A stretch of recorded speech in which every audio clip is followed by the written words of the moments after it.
Welcome to selfdiscoverywisdom.com, formerly known as Self-Discovery Media. On these podcasts, you're going to hear people who speak from the heart. They've taken the journey in life.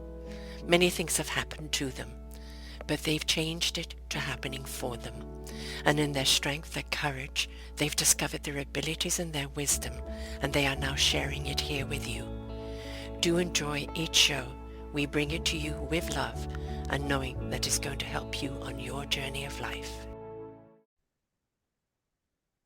Good morning, good afternoon, and good evening, everybody. Welcome back to another edition of Building Your Business right here on selfdiscoverywisdom.com. Here is my wonderful third-time repeat guest, Dianne Crampton. We're going to be talking about her wonderful program, Tigers. It's the stories that shift leadership. She's got this wonderful program called Tigers, which we're going to be talking about today, and where she is leading it now. But I'm your host, Sarah Troy, and the reason why I've had Diane on so many times is her conviction and her passion for the works that she does. She is the founder of Tigers, the Six Principles, and president of Tiger Success Series. She's an author of Becoming Tigers, Leading Your Team to Success. And in this unique leadership parable, crafted in tradition of the Native American storytelling, Diane weaves a story within a story. At its heart is a father whose job is in the line because of well-intentioned passions comes out as shouting and sorry, can't get right wherever he struggles. Mine is a parable between two tiger brothers, one who inspires and coaches his diverse tribe, the other who rules with sureness and control. Diane explores how stories gently shift mindsets and open leaders to real change, offering a fresh pathway from toxic behaviors towards collaborative, high trust leadership. She also shares her vision for pairing Becoming Tigers with Tigers Team Wheel Game to support school counselors and help addresses root causes of conflict, even gun violence in schools. Tune in now for this unforgettable conversation. And you've been in the business a long time, and as should happen in business, as you've gone, you've seen different needs here and different needs there. This works, that doesn't work. Or we really need to address this. Oh, this is the reason why that's not having the success. And you can't be success. I don't care how many MBAs, the BBAs, the DDAs you have. When it comes down to actual experience, that's where you truly get to see what works and what doesn't work. And certainly over the years, you've put in practice things that work, may have worked for a while ago, not working anymore. Why not? And we talk about this all the time. People become engaged when there's a story around it, because it's about relatability, isn't it? In It that is. story, they see themselves, or they see a situation better, or they see it from a different angle, rather than commands, Yeah, which immediately push people off, story, which then becomes intriguing and inviting. And so I love this approach that you're going, because I'm completely opposed to the other side. And what's the old saying? You're going to catch people more with honey than vinegar. exactly. And people don't like being preached to. No. So when I looked at Becoming Tigers, leading your team to success, I initially thought, well, I want to write this 122 page book um, in a way where it could be a fast read, Mm, where you didn't have to be a rocket scientist mm, or a leadership geek like I am mm. to understand the principles Yes. of trust, interdependence, genuineness, empathy, risk resolution, and success in how teams work and Mm, how leaders can lead those teams. So early on, Sarah, when I was doing my research to determine whether these six principles could actually be measured in organizational behavior, I drew a lot of attention for this project, because how we build teams, even back in the 80s when I was doing my research, was top of mind for so many more progressive companies and organizations that were looking at teams. So, one of the very first projects that I ran was a collaborative among experts. Mhm. We wrote a contract proposal to an Indian nation, Mhm. like your First Nation Yes. here in the state of Washington. And it was an interesting proposal because I put together a just a superior business plan writer and marketer, a furniture designer that we were able to bring on staff who had won global awards for his furniture and had retired to Mexico, but he said he would come back out for a native project. So then we had myself, who was doing the leadership and team piece, and I also brought in Gonzaga University to do, and their engineers to do a total redesign of the manufacturing facility for furniture. Mhm. Mhm. And as Mike and I were heading into our interview with the tribal council, it dawned on me we don't have a Native American on our team. Mm. And Mhm. so one of the questions I had for them is who do you know that is a master's level? So in other words, they're a university master's graduate who is Native American and who is doing drug and alcohol counseling. Mm. Because I knew, Sarah, that as I was pushing on function with the tribe, that we'd start seeing behavior that uh, would need correction. Mhm. And having actually a Native American drug and alcohol counselor Yeah. on our staff was what clinched went with my gut instinct Mm. and kind of jabbed Mike as I was going in. I said, I'm going to pitch another person for them to recommend. And that clinched this multi-million dollar contract because it was on an ANA, American Native Association grant out of Washington, D.C. And it was a multi-million dollar situation because the grant also paid for the employees' wages and Mm. salaries. So, fortunately, we had their economic development program doing that billing to the government where I could focus on our team. Yeah. And this team was rather exceptional. But one of the things that was so exciting for me to learn, because every contract I've ever had, um, Sarah, I have learned more than I think I've given. Yes. But Mhm. one of the things that I noticed in this specific tribe, the Yakima Nation, was that they would tell difficult things to hear as a story Yes. first. Yes.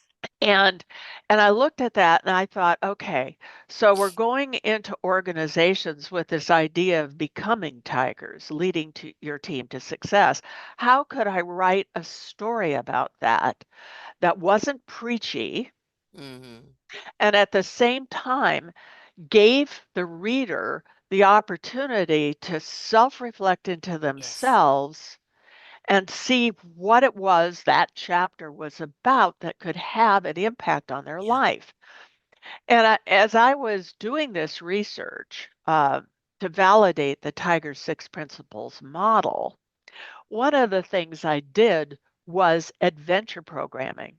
Mm. So I Mhm. actually wrote an entire handbook on how to run an leadership adventure course.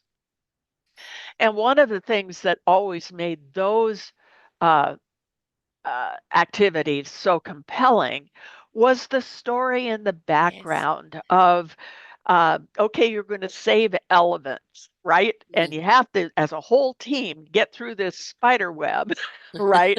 In order to go on to the next step to save these elephants.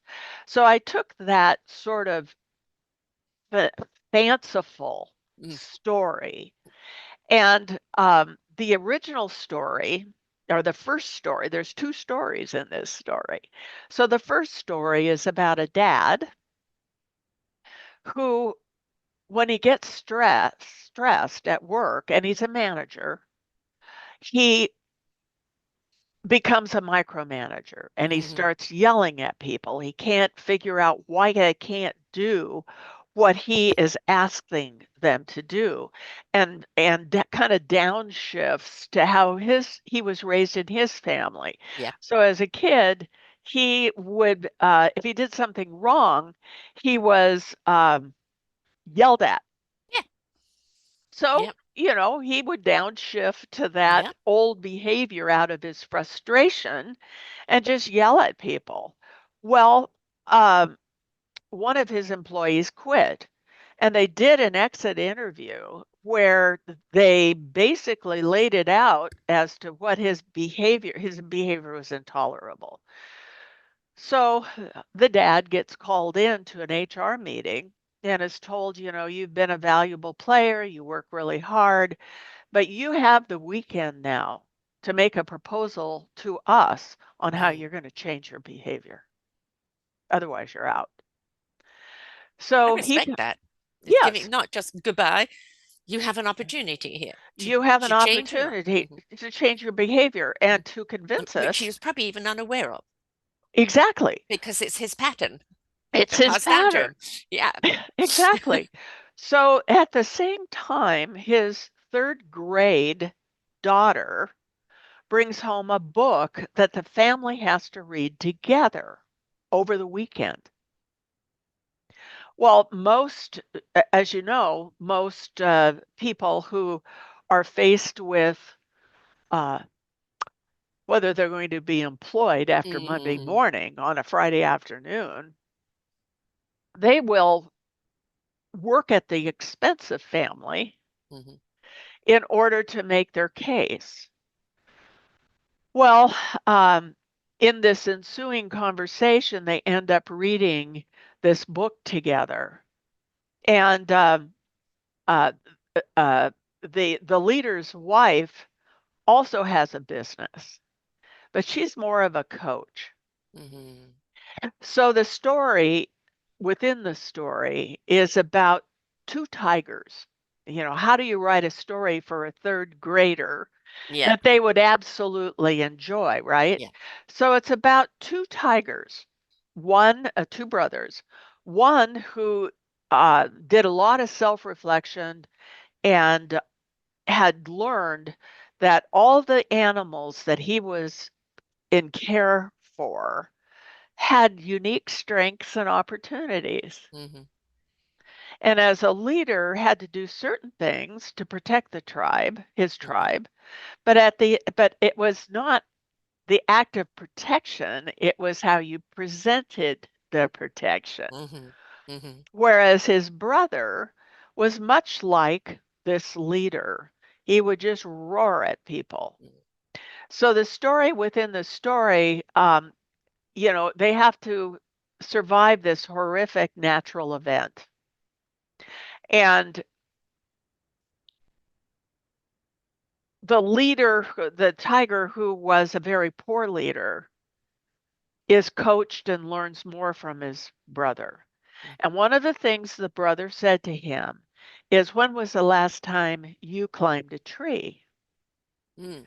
Well, the brother says, I can't climb trees. Then why are you telling people how to climb trees? Mhm. Mhm. So it Mhm. was really interesting. The reviewers I had on this book, one reviewer, who was a very well known marketing person, said, Oh my gosh, I was crying at the end as they solved this problem in this Mhm. children's Mhm. book. So Yeah. I knew I had something that was grabbing people emotionally. Yeah. And then I had a young woman who is a massage therapist, very conscious person, very conscious, and in tuned with the people she massages, said to me, "Oh my gosh, I loved the story. It wasn't so much about the tigers. I loved the story about the leader who learned from these tigers." Yes. And she Anybody said, can change. and Anyone. anybody can change. And she Mhm. says, my gosh, this showed me I'm a Mhm. micromanager with my teenagers. Aha. Aha. That giving them, helping them solve, in enlisting them to solve problems, created buy-in by Mm. her teenagers Mhm. at a time when teenagers think their parents don't know No, anything. nothing. Right. And so that told me I really had something. And then, the people who have purchased it all leave just great Mm. reviews for this book. So I was looking at um, how to expand this Mhm. more into what we're seeing here in the United States, which is Mhm. the disasters of school shootings Yes. Yes. and what that could do for a school community or a guidance counselor or even the leadership team. And I have a story about that if you're interested in it. But Mhm. that was kind of the heart behind this, and I had never written anything like this before. And my other books are more, this is, these are the behaviors that build trust. These are Mhm. behaviors that will tear trust down. So actually writing and demonstrating these behaviors in a really fun, and what I found out was a very exciting way for people that emotionally engaged them, Yes. um, was real eye opening for me as a writer, as a leadership advocate, Yeah. uh, a, as the founder of Tigers. Before you go on to the other one, which I definitely want you to talk about, I just want Okay. to address this one. Um, when we rally the troops, Yes. right? When we actually say to we're all in this together, I need all heads on You the need- pillow, right? And, yes. what are the ideas? No idea is too small, too big, too this, too that, too wild. Let's just throw it out. All right, how do we get through, the web to get to the other side to save the elements, right? Right. And when you give permission to other people, oh, my opinion is warranted. They're actually asking for it. And then Yes. they feel that it doesn't matter how wild they go. Well, have you thought about this? Have you thought about that? That's when innovation and creativity is at its best, right? Yes. And what the real leader does is takes all of those. Great, great, great. Okay, now let's just put everything on the table. And like a puzzle, how do we put it together where we can actualize it? Right? But you've Yes. included everyone. Now everybody wants to be a part of the solution. Nobody wants to be told, we're going to do it this way, whether Yes. you like it or not. I mean, we're seeing that ultimate bullying in America right now, in the Yes. leadership format, and there is basically it's saying I don't give a doot about you at all. Yes. Your opinion doesn't count. You don't Yes. count, Yes. right? And we know what does that do? It shuts people down. It has people retreating to themselves, or it has people going elsewhere. So in Yes. business, that becomes the brain drain because why Yes. am I staying here and taking this Yes. abuse where I could be somewhere else where they value my input? Well, exactly. And part of the validation of this model was handled by the Washington Education Association, which is the teachers' union. Mm, And they were going through, this was in the early 90s, they were going through a frame breaking change because administrators would tell school buildings what to do. Well, that's fine if the administrator lives in the Have been in same the school school system. district. Yeah, or in the Be- same system and know what is needed, right? Not just coming at it from a exactly, hands-off. because Yeah. yes, you could have a school building in a very wealthy zip Hmm. code, and you could have a school building in a non poverty stricken zip code, and the needs of students in those Yes. two different school buildings are completely different. Yeah. But WAA realized that um, teachers at that time were the kings and queens of their Hmm. classroom. Yeah. They did what what they wanted to do. Hmm. Well, and then the idea of cooperative education was starting as well, which means that kids would start working in teams for some of their coursework. Hmm. Well, that meant the teachers had to work in teams Yes. to create the cooperative education model. Well, they weren't used to that, No. and Washington State Education Association recognized that uh, in this type of, like I say, frame breaking change from administrators making all the decisions to site councils Hmm. making decisions, that there had to be, a change. And so it was interesting working with an educational union to learn about the concerns that were impacting school buildings. Yeah. And then the first horrible school shooting, Columbine, Right. occurred kind of at the same time. Hmm. So when the school district for Inland Empire realized that I had a school union behind me, Hmm. that they said, well, why not do this with our leadership students in junior high? Hmm. Which was illuminating to me because for kids to really understand the importance of teams Yes. without seeing it in their television Hmm. programming and all Hmm. of this kind of stuff, um, and learning at an early age, like third grade, that really needed to come up with something that was interesting. So they invited me to come into the school district to run another program I had developed for a presentation I did for the National Ethics Institute for the US. And I had designed this game for PhDs because they were all PhDs that were the head ethicists of like the IRS or Bank of Hmm. America. I mean, these people had to stand toe to toe with Hmm. CEOs, so Hmm. they needed the same level of Comprehension. importance, Yeah. yes, Yeah. to be taken seriously Yes. at that time. At that time. Yeah. Right, and so I performed this exercise for the school district, and the rules were that the superintendent, the principals, the counselors, and any teacher could attend to view this because I didn't want them thinking I was going to hurt their students, Right. right? Exactly. Come and And spectate what I'm doing. yeah, come and watch. But the rules were Couldn't we intervene. will debrief you later, Yes. and you need to be silent. I don't want to Hmm. hear any ums, uhs, or Hmm. anything from anybody who is observing as an adult, so that the students could have the full reign of their own ideas. And Yes. what I heard after that, Sarah, was so interesting. What I heard in discussing the behaviors that build Hmm. trust and the behaviors that will tear it down Hmm. was what I heard from the superintendent was, my gosh, these conversations were the conversations I have with my peers. Hmm.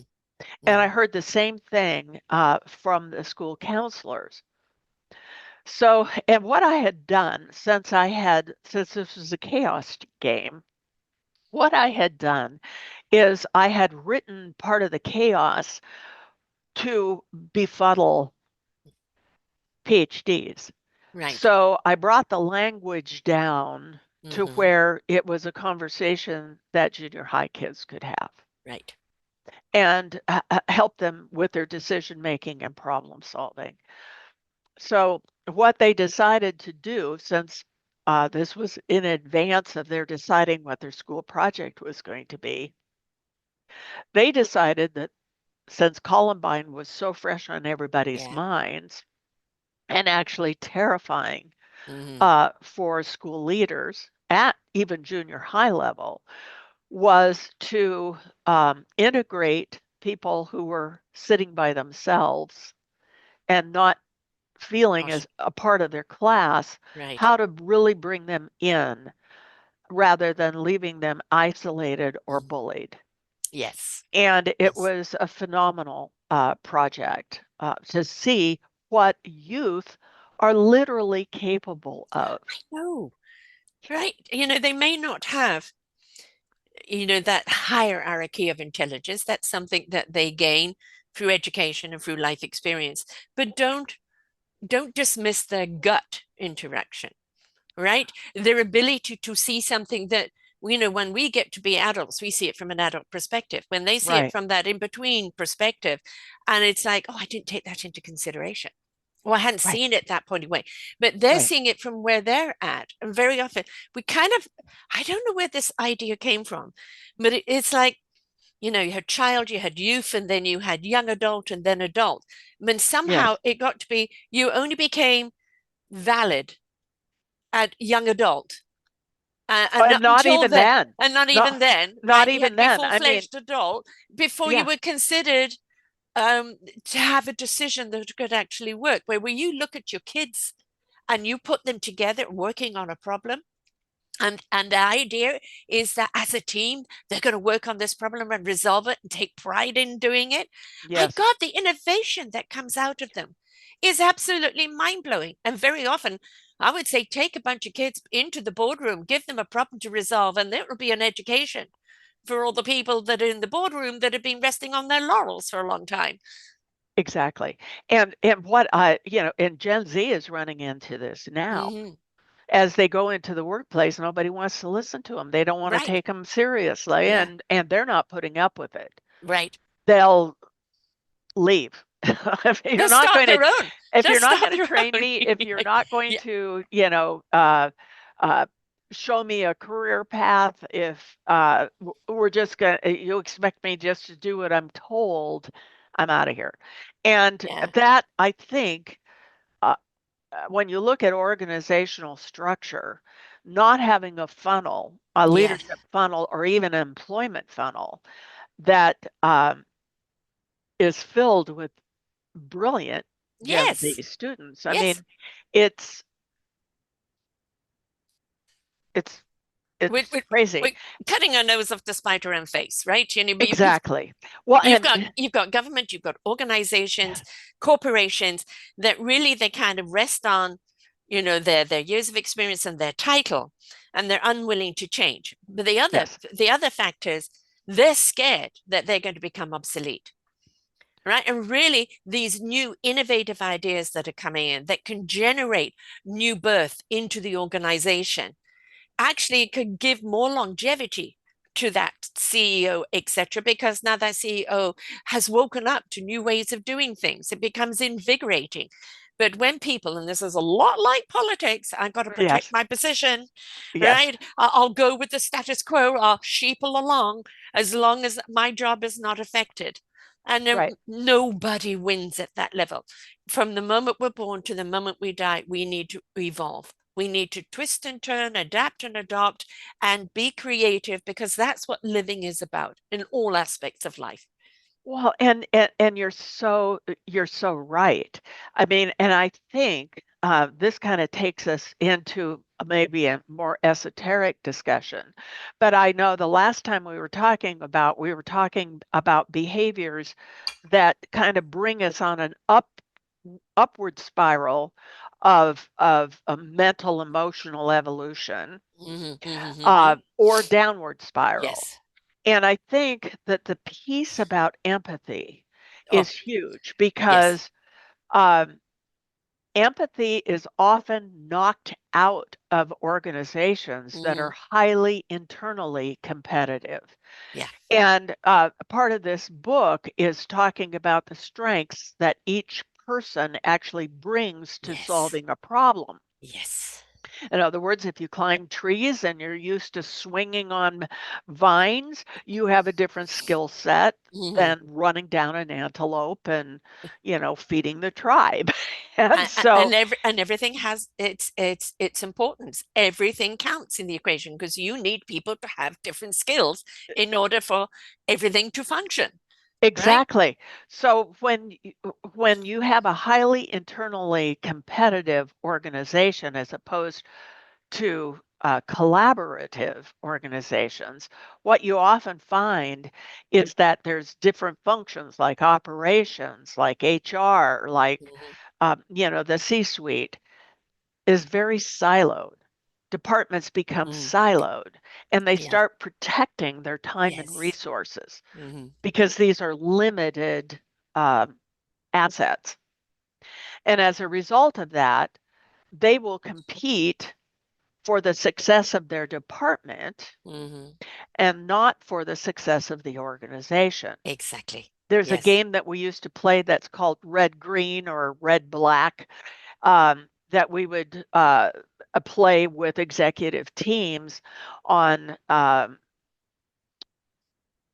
is it better just to win by yourself for your department? And what impact does that have on Mm. the overall organization's Yeah. success? And what you find is that the collaborative model may not occur as quickly, Yes. but everyone is enriched as opposed to just a department going for its own advantage. Well, it becomes imbalanced. It becomes Right, imbalanced. so it's kind of interesting. I had another gentleman on this week on business, Ben Olmos, and we were talking about, he was talking because he's an analytical person, he's numbers Hmm. person, right? So when Hmm. he's brought in, it's all about kind of the numbers. Is the company making profit and everything else? And that's the way he's wired, and Hmm. that's what his expertise is. And he was talking about, the back in the day when you had the elevator operator, and he said, I couldn't think of anything more boring than just going up and down. And I said, well, there are some people that kind of monotony is something is secure for them. They know they're Hmm. going up and down to different departments, and they Hmm. feel secure in that. Hmm. You've got, other people, and he was saying, oh, well, yeah, if I just want to do something mindless, I could do that. And I said, but I look at it, all the people I'm going to meet that are going up and down in that Hmm. elevator, Hmm. right? All the people I can say good morning to, how's your day, or get to know. Hmm. And, kind of it becomes a little synergy between the people going up and down, right? And he goes, Right. I hadn't thought of it that way. That's the point. This is your expertise. This is somebody else's expertise. This is somebody else's perspective. We need to put everything on the table because everything counts. I'm a true colors coach, the four key personalities. You Hmm. need to have all four of those key personalities in a business in order Hmm. to be able to address all that is needed. And when you've Exactly. got me against you, or we're better than you, or I don't get what you're doing, so I don't care. Well, Right. how does it fit in to the general? Because every single, as I say, the CEO is nothing without the janitor, right? Right. And from the bottom to the top and everything in between. And this is kind of what's happened with what we're seeing in politics right now and what we see in many organizations, the ivory tower syndrome, where I'm up in Exactly. my ivory tower, I've got a great view, and I don't give a damn about the people down at the bottom, right? But those people down at the bottom are maintaining your foundation. And if you're not They, looking after them, the foundation starts crumbling. And the next thing you know, boom, boom, boom, boom, boom, boom, boom, boom, you're rubble.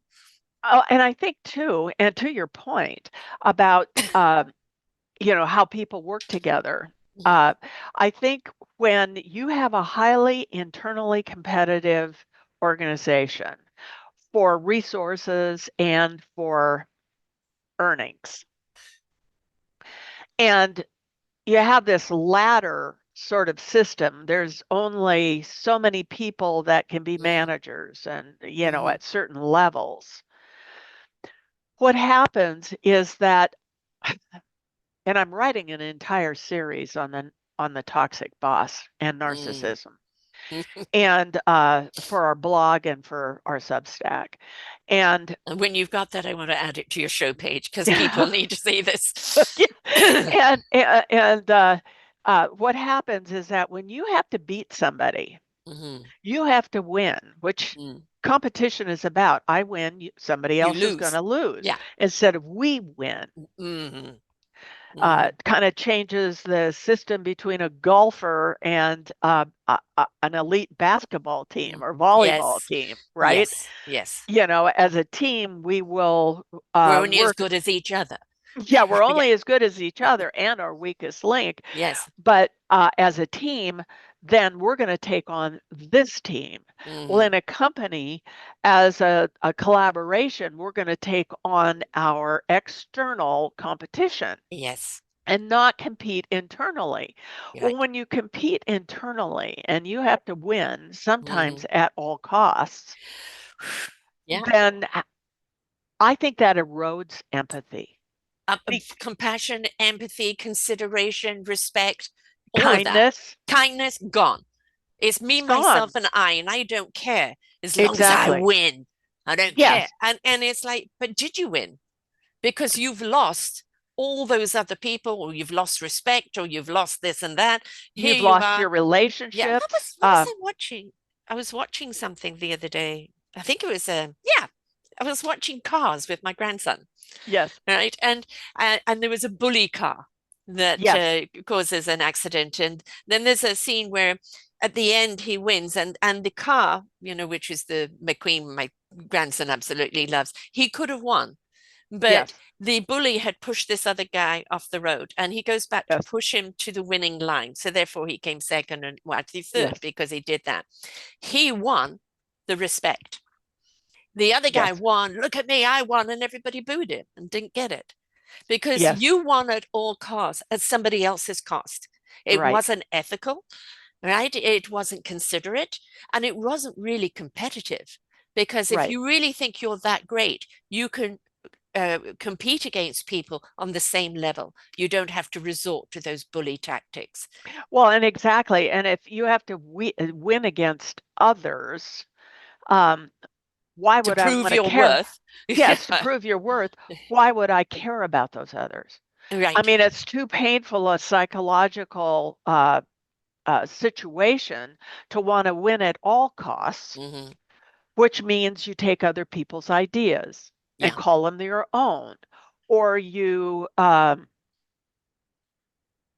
do a performance review that's not very stellar because you don't want somebody taking your The job. limelight In or other words, limelight. Yeah. why would I mentor people and teach them my secret sauce Hmm. to the success I have if I am fearful that somebody who is younger, who does not have any illnesses, and we Hmm. want to give them health insurance, why would I want a less skilled person to Hmm. take my job? And I see this. Hmm. So often it's unstated Yeah. in leadership, but in a collaborative organization, it's not so much climbing a ladder Hmm. because when employees, and to your point, when employees are brought into problem solving and Hmm. they're brought into decision making, in other words, the janitor is there Yes. as well as a Gen Z person, Yeah. and you got marketing in there, you've got operations, you've got people who are part of the problem helping to solve it. Yes. Um, for many people, that is It's the threatening. autonomy Mm. that is needed to feel as though you're valued, whether you're a Yeah. manager or not. Yeah. And there's not going to be in the future with AI, we're Yeah. not going to have this ladder of Yeah. success. We need to bring down to the employee level our understanding of group norm behaviors that build trust Hmm. or break it, that build interdependence or break Hmm. it. and genuineness and Mm. empathy, risk and success, the group norms that um, help people move through conflict and Yes. understanding are so important in the workplace. And that bully boss or the micromanager Yeah. or any of this, if you can learn these behaviors through story as opposed to Mm. preaching, I Yeah. think more people are open to the potential of change. Right. I agree. It's about expanding out, not expanding up. Exactly. Right. Because And expanding out, you're including, expanding up, you're leaving someone behind. you're Right. leaving So, people behind. mm, And to your point also, Sarah, when people are looking at behaviors that build or detract, mm, employees want those. yeah. They want to know behaviors that make people uncomfortable and behaviors that don't. Hmm. And part of that being a new hire in an organization is, oh gosh, so many people step on landmines because they Mm, come in with great ideas yeah. and they'll make a They just want to suggestion. contribute. Yeah. They want to contribute. And if they don't know what makes people comfortable and Right. uncomfortable, they step on what I Mm, call political landmines mm-hmm. within the organization. Yeah. So you've And got to come in and get to know the arena. Right? Don't come yes, in all highfalutin. I don't care how brilliant you are and what you see. yeah, It's come in respectfully, get to know the arena, get to know the players, right? exactly. I always draw the analogy of the orchestra. Each one of us has got to learn our own instrument. What is our instrument? How to play it very well. We can be soloists, but when we join an orchestra, each one in our own strength and agreeing to play harmoniously together now Yeah, becomes transcendent, right? But that right. orchestra is only as good as everybody else's expertise.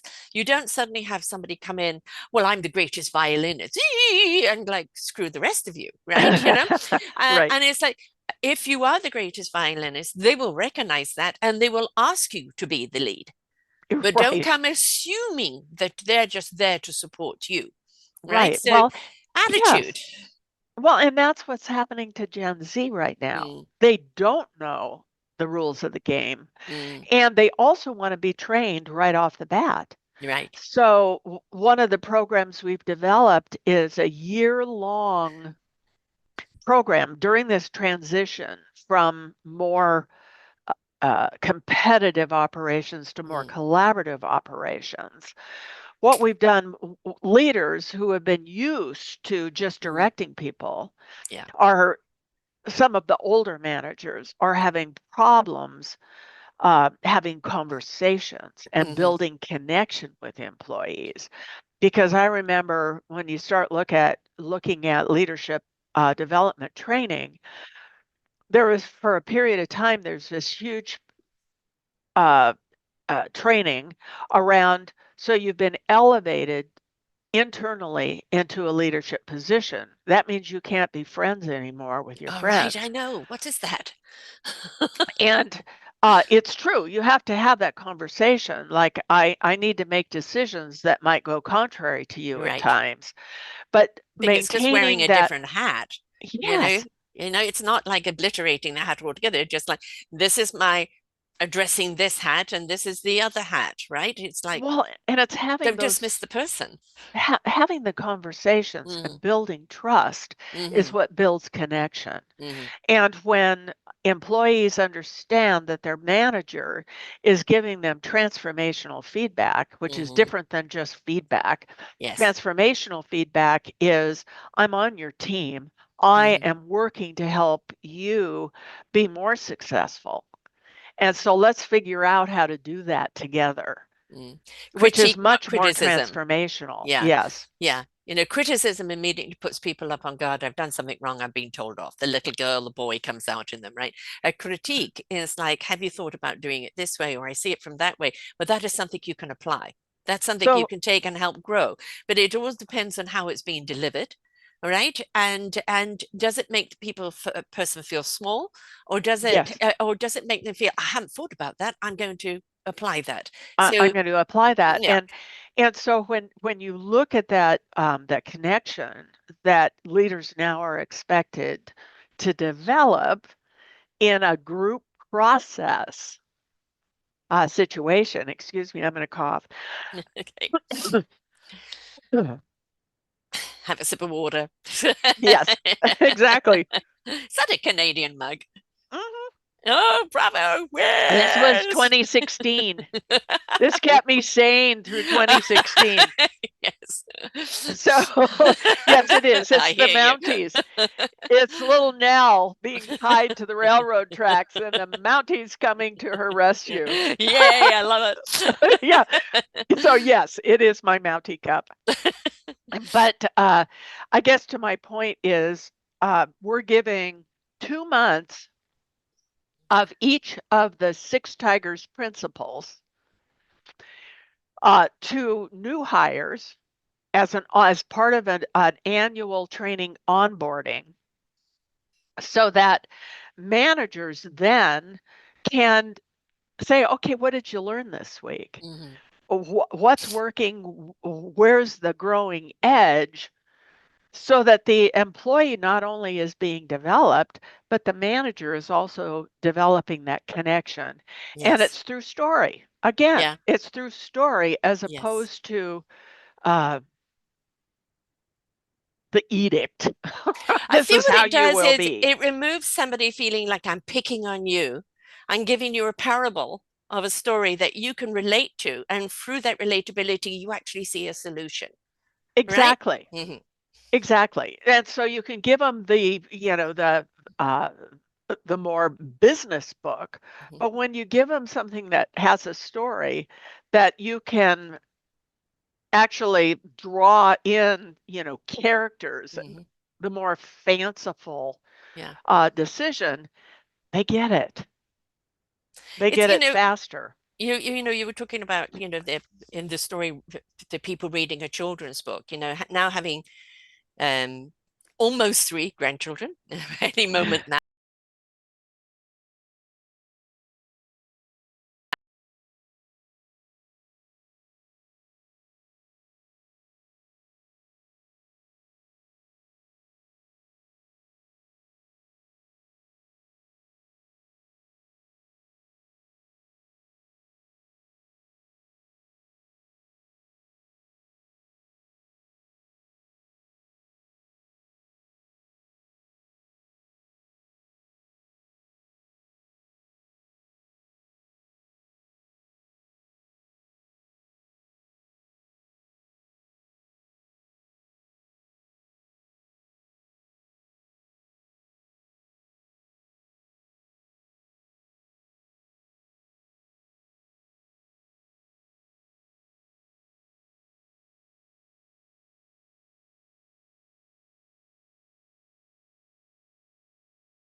Right, there is no joy in what I do.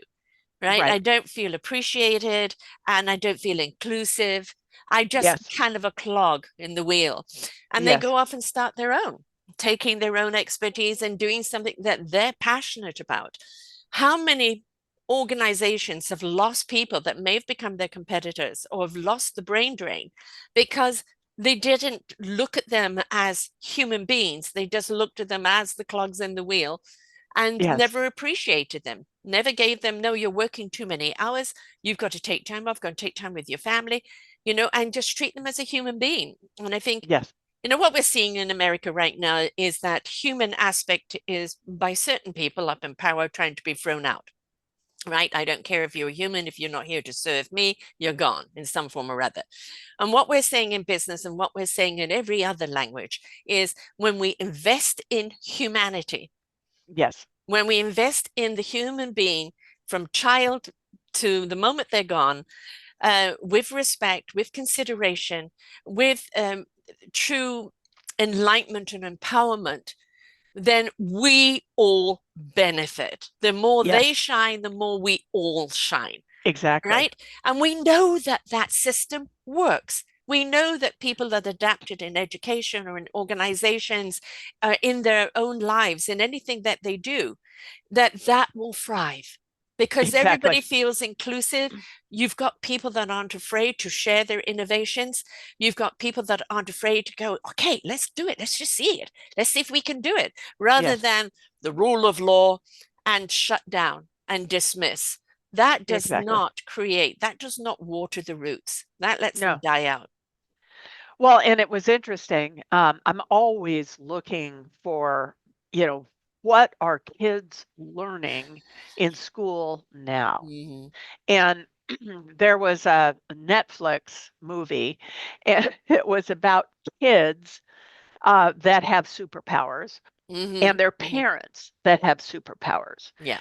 But the kids didn't really know they had superpowers Right. because they weren't getting the validation from their Uh-huh. parents that they had their Mm-hmm. superpowers. And it was interesting because the age group of these young actors, and I think it was a Canadian program. Mm-hmm. I kind of know what you're talking about. I don't remember the name though. It's not coming I to me. don't remember the name of Yeah. it either. That's a bad quality I have. But I'll look it up while anyway, you're talking. yeah. But anyway, it was really interesting to see the leadership conversation that they were having, that they were pulling together a team Mm-hmm. that all had their individual skills. And I would say the age group of these young actors was, I would say, early high school, maybe middle school, some of them. And by their looking, Mm-hmm. by how they looked. And I think that, and one really little person. I mean, she was like that third grader, right? And it was, I was so delighted to see this because of what was being taught by story, Yes. an Yes. example to that age group. Um, and no wonder that the old style Mm-hmm. business is slamming into these team savvy people Mm-hmm. that are graduating at some level and then wondering why the treatment of these people, like, well, you're too young to know what's going on, you're Right. too idealistic to Yes. know what's going on. I mean, when you look at what kids at this level are dealing with, I mean, in the US, Oh, their wow. entire lifetime has been Yes. shooting drills. Right. I know. It's yeah. I don't get me started on that one. Yeah. I Yeah, mean, they have shooting drills.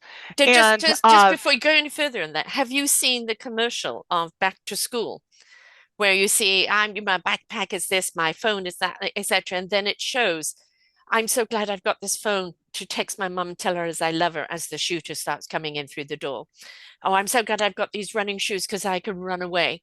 And it's just horrific that we well, have to put that out, but it's the reality because guns are more important than life. And it well, just, and whew, I mean, what parent can pay $500 for a backpack yeah, that can stop bullets? right, right. Not Yeah, everyone can.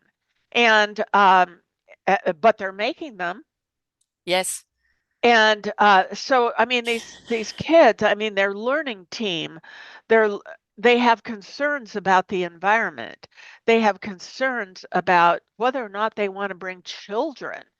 I yeah, mean, to have a conversation with a teenager in yeah, high school, yeah. a young woman saying, "No, I want to get my tubes tied because I don't want to bring children into this world." And when they have a lot of different problems that they want to solve without having the older manager considering them as people who have great ideas potentially, Mm, and especially in marketing. You mm, know, what are the solutions that this new generation that everybody is trying to figure out what they're going to buy? yes. You need to know what Just they're interested in. And mm, that is how this planet is going to survive the only way. years from now. Yes. I just watched the movie Downton Abbey. I'm a big Downton Abbey fan, right? So obviously being British. And I watched the final movie and it's kind of the father figure who is the squire, him letting go of the reins to his daughter at last. And Mhm, but what was really happening is it wasn't that he didn't think his daughter wasn't capable. He knew mhm, that she was. mhm. What it was is, but what's my identity if I let go? Yes. Am I still boss? And what does it Or mean to be but but boss? but who am I then? I'm no Yeah. longer a boss. I'm walking away. I'm handing the reins over. But my entire identity has been this. And Yes. now I am no longer this. What am I? Yes. And so Yes. many people, that's why they feel so threatened because they don't have an identity outside of the label of, Outside of their label. right, They're not they haven't achieved a beingness right. yet. Yes, They're just exactly. still on the Exactly. external, Yeah, piece. And I think that today's youth are um, are fascinating. they are And fabulous. I actually we wanted to turn this into a movie Hmm. because that's something. Oh, I have to hold it up like this. Yes, up by your face. To, No, hold it still by your face because we don't see yeah, it otherwise. yeah. But we were looking at turning this into an audiobook and then turning it into a movie. But we have like 20 different voices in this book. Hmm. That's So, that. That's 20 different actors that are going to get a job. yes, Right. exactly. Young people. So we went to Cornish out of Seattle to see if there were young performers that wanted Hmm. to play some of these voices, and it kind of stopped. But yeah, I think this would make a great movie. And I mean, you don't have to stop there. There's plenty of areas that would be part of their curriculum to do this, Yes, right? They give them credits, and they would yes, love to be a part of it. And not just give their voice, but give their voice. give their voice. Exactly. Well, and there's also projects that they could do for the community Mm, and do them extremely well under guidance. yes. And what an opportunity to pad their resume with Yes. successful projects like Right. this. But not only that, what wonderful strategic skills and Hmm. abilities they learn that now they can take into everything other aspect of their life. Right. This is the thing is we want innovation. We want people to think out of the box. What box? The stratosphere. But what Yes. we need then is the wisdom around that stratosphere to contour it into shape, Yes. right? Where it now can be applied. And if we don't allow them to have the stratosphere ideas, and then the wisdom of those that have gone before, the elders, that then Hmm. can say, okay, this is absolutely brilliant. But now shape this, shape that, shape that. Look what we've got now. We've got something that's doable. That's doable and Right. that can make a difference. Yes. Exactly. And you haven't dismissed anybody. All you've Yes. done is taken all of those ideas, absolutely fabulous. Now, how do we bring them into something that can be applied? Right. And that I think, if we don't give, look how much we all want to know we're being heard. We would like to have a Yes. little credit now and again because it makes us Yes. feel, oh, I've got something to give, right? Yes. I've got something to contribute. And when we dismiss everybody, oh, this stupid idea, then you shut them down. And that means next time they're not going to speak out. When we're going to, that's really crazy, but let's put a pin in it, Well, right? and the question I coach people to say, "Oh, that's a stupid idea," to say, "Well, explain to me why it's stupid." Exactly. Exactly. Well, I can't. We've tried that in the past. Well, what happened when you tried it to it? What Yes. did you learn from the debrief? Well, we didn't do Yeah. a debrief. Yes. I mean, ideas are great. It's all in the application. And if you don't Yes, apply it right, then that idea is not going to work. Don't blame the idea, exactly. right? And if it didn't work that time, you go, okay, the idea is still great, but obviously we didn't look at it in the right way. We need fresh eyes on it. Yes. Well, and I just finished a transformational feedback series for our learning center. And one of the things that people forget is the follow through. Yes, yes. If I want to get this done, it's done. Okay, now what? Yeah. Have you debriefed it? Mm-hmm. Well, no. Do you know what worked well and what didn't? Well, Mm-hmm. no. Mm-hmm. And are people making changes? Well, Mm-hmm. I think so. Well, how are they being rewarded? What do Ah. you mean? We can't pay them more money. Well, how about sharing that you recognize Mm-hmm. that this wasn't where they were when they started the Yes. training or they started the project, and here they are now, they've made changes Mm-hmm. and recognize those changes. Recognize the Because with contribution. Mm-hmm. yes, and that contribution, Yeah. and let them know that they're on track, that what you Yes. saw them do was right, exactly what you wanted to see them do. Because they'll try things if they're not feeling vulnerable. They will try things.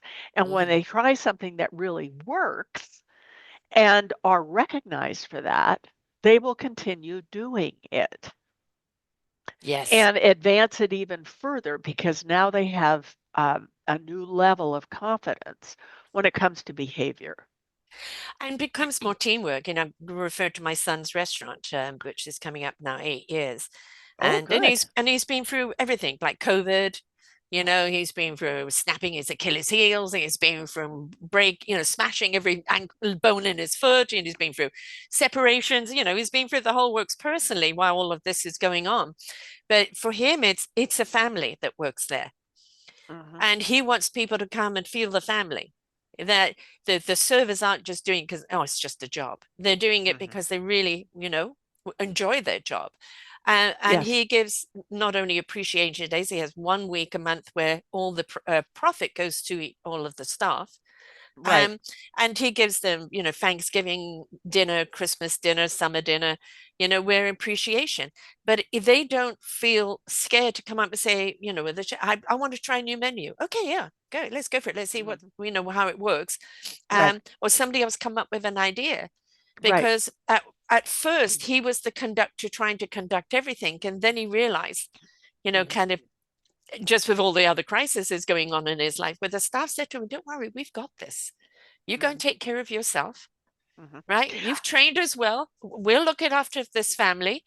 We've got this." And, it then showed appreciation for him and the Yes, fact that they felt self and inclusive in that yes, restaurant. And, and some of them have been there right from the beginning. yes. Well, and that kind of reminds me, I actually have a story about this. It's Mama's Fish House Mm-hmm. in Maui. It's right in the little town of Paia, which is not too far from the airport. And I know if Canadians are still coming to the Not yet, U.S., baby. Only when somebody Hawaii is exits. probably safe. Probably. Who knows? Right, it's more safe.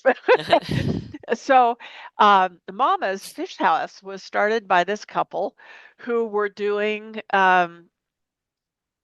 had who managed restaurants for more resort Mhm. level and yacht club type Right. situations. And they opened up this restaurant and they share our philosophy. Hmm. So, the person that I learned this from were two people. One of them they called Monkfish, and the Hmm. other one was in charge of the landscaping for this incredible place to stay the Hmm. night before you fly out Right. early on a flight because you're so close to the airport. Well, um, the person who was working with the garden started out as a person who took people to their tables for dinner. Right. And then she moved into being in the finance area. And she started because they trained her to do that. They Mm-hmm. were developing their Mm-hmm. staff. Well, it was really interesting because she loved to garden. Mm-hmm. And so she would wear these beautiful flowers in her hair. And then all the servers wanted to have flowers in their hair. So the business owner said, "How many flowers can we get from you? Mm-hmm. Because we're willing to buy them because our serving staff wants to have beautiful flowers in their Mm-hmm. hair." And she says, "Well, I have one bush. I don't think I could develop, have them every day, Mm-hmm. week in, week out." And they said, "Well, what do you need?" And she said, "Well, I'd have to plant more plants. Like, I don't know where plumeria, if it's a plant or if it's a tree." Yeah. But they said, "Well, we'll buy the plants for you. If you're going to do the work and bring in flowers, then we're Mm-hmm. going to share this expense with you." So they literally developed a little side business. And Mm-hmm. since she was now working in finance, she could figure out the profitability statement Mm-hmm. for all of this. Well, then they started, so many of their employees, first, they all have health care. Mm-hmm. They That's don't amazing. survive on Mm-hmm. tips.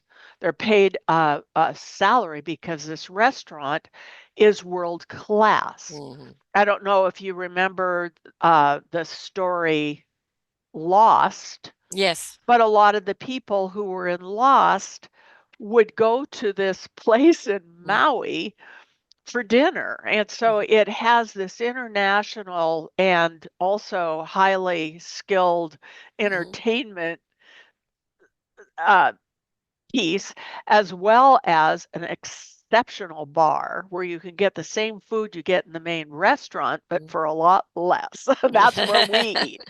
But to make a long story short, this some of the people that worked there were skin divers, Mm-hmm. and they go in and shoot their dinner in the water. Mm-hmm. And so they said, "Well, if you're doing this, why don't we pay you to fish for us too?" Mm-hmm. So Mm-hmm. not only did these employees have the work that they were paid well to do for this restaurant, and many of them wanted to surf during the day, so they only Mm-hmm. worked nights, right? So so in doing that, they were able to create business ventures for these employees as well as their work at the restaurant. So they They weren't have losing them, they were virtually including them rather They than were going off somewhere including else. them Yes. because you had an interest in gardening. Yes. "Well, we love your flowers, so let us help you Garden for create us. a flower business Yeah. on the side." Yeah. Well, so many companies look at that external thing that people can do as Mm-hmm. a threat to their Yes. salary. But Yeah. this was a business owners that have not only created a world-class international facility, they also are building their staff. Yes. So as they build their staff to understand balance sheets and all that kind of Mm-hmm. stuff, they are opening up the potential for people to be promoted, let's say, into the finance side of Mm-hmm. their company. It's a great model It is a and a phenomenal sensible model. one because instead of losing people to that industry, they've Right. included them. They've Right? included them, let's and let's let's be an orchestra. Bring your instrument. Right? We exactly. play so much better together, but I respect your instrument. Well, and I mean the employees, when you think about engagement, you go to a restaurant Mm-hmm. and your serving staff or the whatever it is in that restaurant, you can tell whether they're treated well or not. Right. Even Yes. as professional as they are, Yeah. there's just not the light in their eyes. Right. Exactly. But let me tell you, at Mama's Fish House, that is not a problem. Everybody's excited. They've done what they Mm-hmm. wanted to do during the day, or they're making some additional money Mm-hmm. by actually serving the restaurant's needs. I Mm. mean, the restaurant could buy flowers from people over Yeah, here, but if they could buy them from their own staff, exactly. they're enriching people. Exactly. And And it's kind of a very innovative model. And I think this is, the common denominator of everything you're doing is that the lording over people and dictating what they should do is not invitational, does not create creativity. no, When you invite people to share their creativity, you recognize it, you honor it, they do become part of that orchestra. They're eager to come and play harmoniously together. They feel respected, they feel valued. What does that create? Loyalty, right? yes, And more ability to put forth ideas that can yes, enhance the company. That inclusivity, it isn't shouldn't just be in a company, it should be in a family, it should be in our community, it should be in our society, because we know it works. It yes. works. And this whole idea of somebody goes, I'm going to sneeze. Sorry. You can feel it when it's coming. Um, Yes. and it why are we still looking at the old archaic way, which puts people's backs up, diminishes them, makes them feel unworthy, makes them feel scared. And it comes down to it where we're no longer going to tolerate the bully.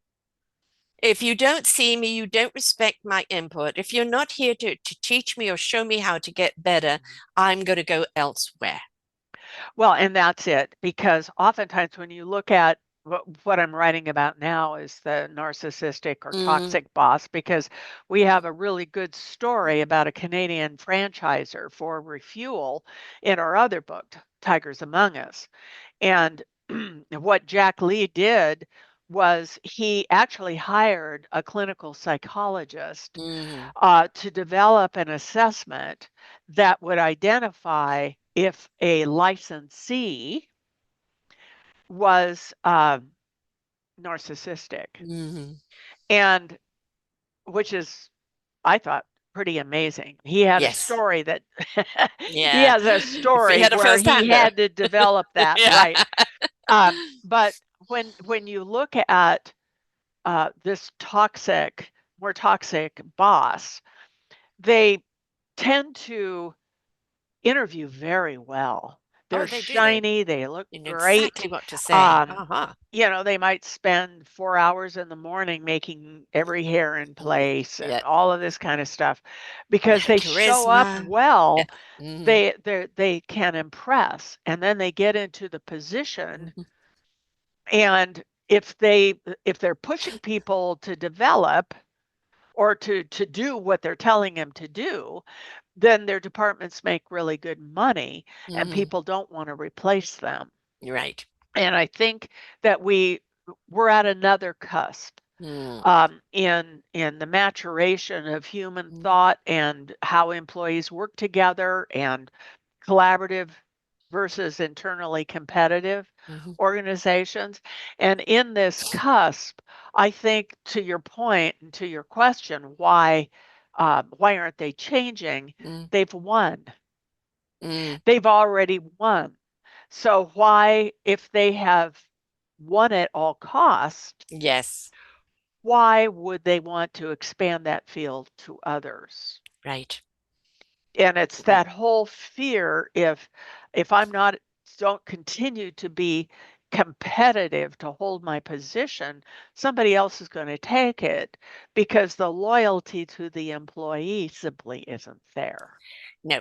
And that I think is just what needs to change. And that's what I see changing. And that I think is, the paradigm that we need to go down in business in the future, because you can still be highly competitive with your competitors, Hmm. right? Like I was talking to in this other show about customer service, Yes. when you take care of the customer, right? You Hmm. take care of the people that are taking care of the customer. Then the customer appreciates that being taken care of, and they will be loyal to the product. But Yes. if they feel that the person they're dealing with is just trying to score another number because they need that on the spreadsheet to validate their job. A customer will feel that, and it's like, well, I don't like the way I'm being treated. I don't, I don't feel I'm getting anywhere. I don't feel I'm being heard. I'm going to go to another company. Yes. And more and more you're seeing people that we need customer service. Google hasn't got there yet, nor has a few others. Zero customer service. Um, but I think that a lot of companies are realizing take care of the customer, but you can't take care of the customer if you don't take care of the staff that are taking care of the customer. Because they can feel the energy. They know if this person is just being robotic or if this person truly cares. Yes. So, a lot. We've covered a lot here today, which is wonderful. And I invite people to go back and listen to our other shows that we've done together as well, Yes. because there's certainly a lot of information in each one of them. So many lovely nuggets there.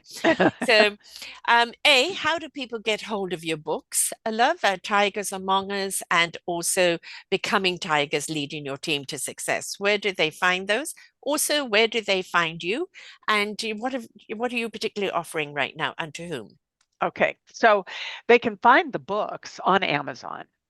Easy to get, shipped same day, Yes. perfectly. We do have a program for companies that are buying 10 or more books for their employees where we will ship them to them. Mm-hmm. Because Amazon will charge them full price, and we have a publishing way that we can purchase, so we can give them the discounts for the volume buys. Right. People can get a hold of me at tiger6principles.com. And then I'm also on LinkedIn, and I'm also on Facebook. So I love to connect with people and have these conversations. And they can find me on Substack Mm-hmm. at Stronger Than Silos Mm. is my Substack. And I put out a lot of information every week. So the following is wonderful. And then when it comes to what are we working on now? Well, our learning center at learn.tiger6principles.com. We have a leadership series that is mastering high trust leadership and transformational feedback. And this is for managers and supervisors who haven't been trained to be Mm-hmm. managers, but are expected now to build connections with employees and to develop them. And so we put together this program along with giving them a facilitation tool for handling conversations when they read books, which is a Mm-hmm. great way to train Yes. employees when you don't have a 30, 40, 50, $100,000 budget to train employees. Reading a book and having a discussion is a great Yes. way to train people. So we put those three trainings and the facilitation tool together for companies and for external consultants and coaches to use with their clients. And then we're finishing another program, which is one where we're really looking at the problem solving piece. Mm-hmm. You know, what's required in all the group process um, areas, because when you look at group process, it's how groups solve conflict, and it's not just the manager Mm-hmm. solving the Mm-hmm. conflict Mm-hmm. because it's based on group norm agreements. Um, we have, manager as facilitator training so that they can actually facilitate these diverse opinions for problem solving, decision making, planning, and planning execution so that there's maximum buy-in for decisions that are made organizationally. So we're shifting much into the training and development area because I recognize and my board recognizes that AI is going to have a Yes. dramatic change Yes. on how organizations are run. Hmm. And I keep on saying today's project managers are our future leaders if Hmm. they their future managers, if because it's going to be more project oriented work Right. than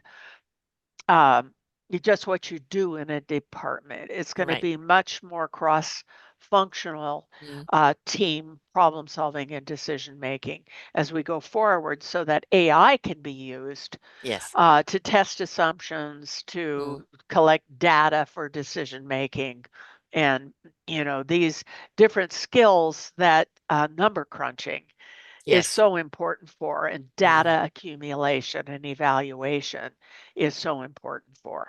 And any companies that not willing to actually adopt into the AI will be left behind because I think it so. is part of the future, and AI is a wonderful tool when you know how to use it. Right. Um, And not abuse it. and not abuse it. And of course, it's like any tool. It can be a weapon in the wrong hands, and it can be an asset in the right hands. So, it's not the enemy; it's how it's used. It's how Um, it's used. yeah. Exactly. And it will be used for a lot of those repetitive Yes. tasks Yes. that um, can be done with far fewer errors uh, than uh, than the human can do as quickly. So, Yes. yeah. Yes.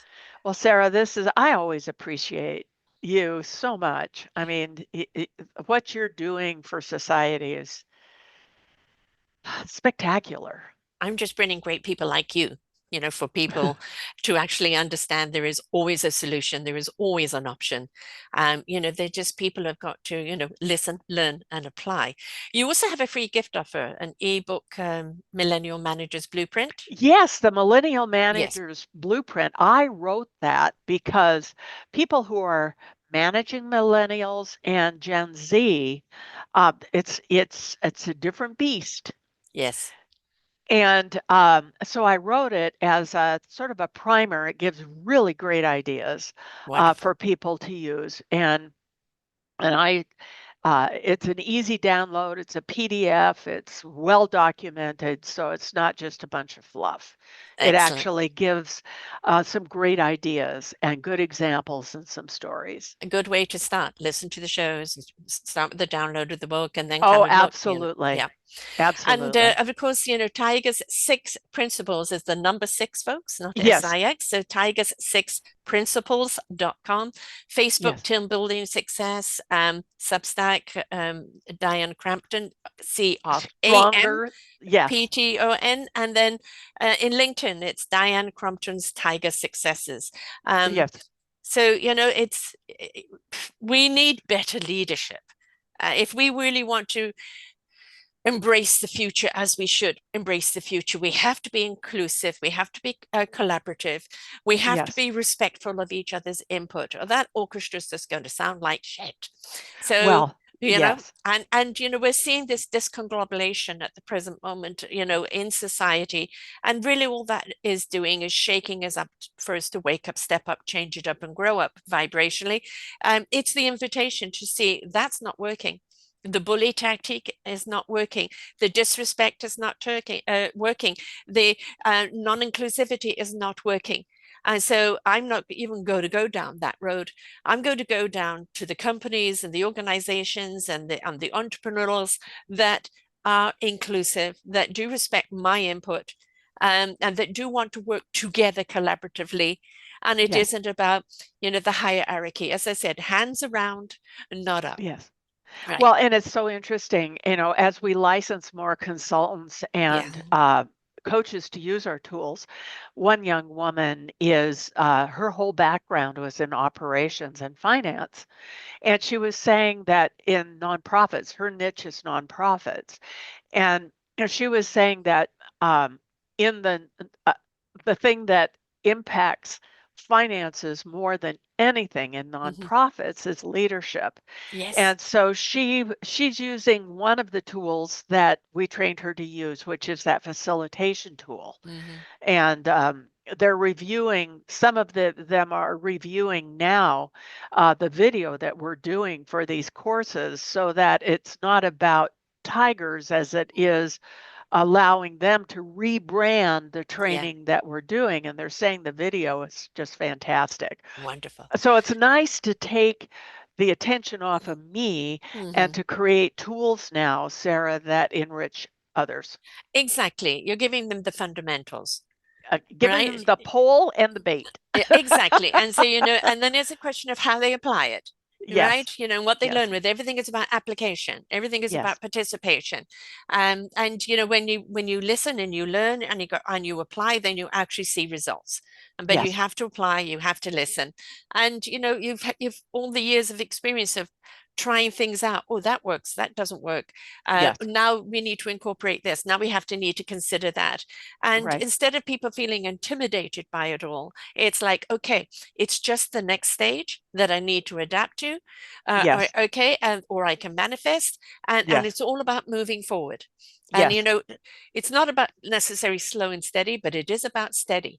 You want yes, to root your foundation. You want to yes. have a strong trunk, and you want to have many branches that feel secure to branch out, right? Well, and it's those branches that some people would call alternative sources of income. And Mhm. that's where we're bringing out this Yes. training, is the recognition that it's not either or, it's and. Absolutely. So, Absolutely. And I do see this the way they're going. Our millennials, our Gen Z, they don't want to do it the way our generation did it, no, right? no. Because nah, I'm not even interested in that. And they're going to be the creators that are going to shift everything, but they still need our expertise or our wisdom in order to, as I Exactly. said, give shape to their brilliant ideas. So Exactly. it's all, do not dismiss the people that are elders, because they're here to show you the wisdom that they've got. But now take that wisdom and apply it to your innovation, and the universe, the limit, right? I agree. Thanks so much for being with us here again, Dianne. Always enjoy you being here. I love your own innovation, and the fact that you've never rested on your laurels. It's always like, what else could work? What else could Yes, work? Oh, I see this is a problem. How do we address that? And then you giving those tools and skills to other people so they, yes. can bring it to themselves. That's what it's about. How do we Well, it pay it is. forward? How do we see the opportunities for other people? Right? That's what it's And about. how do you expand if you've got a closed fist? You have to Exactly. open them. Right. And So when you that's open them, you're allowing A, to receive, but also to share. And that's what it's all about. exactly. Yeah.